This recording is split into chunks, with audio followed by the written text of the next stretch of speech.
over 10 years ago, a 15-year-old from a Baptist church, a very fundamentalist Baptist church, was raped by a 52-year-old man by the name of Ernest Willis. And it has taken a long period of time, but he has finally been tried, and he is sentenced to 15 to 30 years in prison for raping the girl. Now, what's interesting about this case is that after she was raped twice by him. She became pregnant. And when she was pregnant at 15 years old, the pastor at the church, a man by the name of Chuck Phelps, had her go in front of the church and apologize to everyone for sleeping with a married man.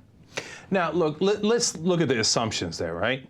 The woman is always guilty. She's a 15-year-old. She was the babysitter for the family. Right. Like, he jumps on top of her in like a car and then I think at home and violates her. She says it.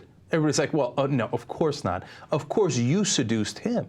Yeah, because 15-year-olds are always going around seducing 52-year-old guys, right? Guys who are married. Like, what would a 15-year-old even know about 52? Like, why would she be attracted? It doesn't make any sense. But in the fundamentalist churches, the woman's always guilty. It doesn't really matter. The woman is always guilty. And even if she was raped, she must apologize for her behavior. You know what it reminds me of? Saudi Arabia. Absolutely. Like, sometimes a woman gets raped and then fundamentalist Muslims come and go, well, listen, we didn't have 4 witnesses to put the guy away, and that's what the Quran says, but you admitted you had sex. She's like, but I got raped. Well, that's sex. You're going to be punished. Absolutely, and that was definitely the case here. She got punished. She had to apologize to the entire church, which was obviously very embarrassing for her as a 15-year-old who's pregnant and scared. So what else did this pastor Chuck Phelps do? He had her move to another state, to Colorado. This happened in New Hampshire, right? She moved to Colorado. Her family gave her up, right? She was living with a different Baptist family. She had to give up the baby for adoption, something that she regrets now. She's 29 years old now, and she completely regrets.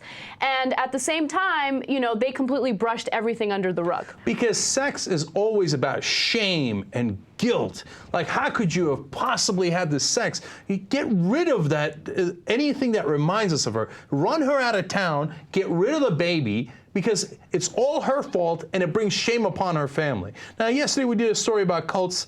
Now, this is just a slightly larger cult in the form of a church. And what do? Those idiot parents, they listen to their stupid pastor and they treat their own child this way, and their own grandchild is given away. That girl says, every day I think about that child, and where is, you know, the kid now, and what is their life like? And she didn't know she was 15.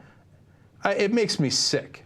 Ernest Willis, when he found out that the 15-year-old was pregnant, do you know what he said to her?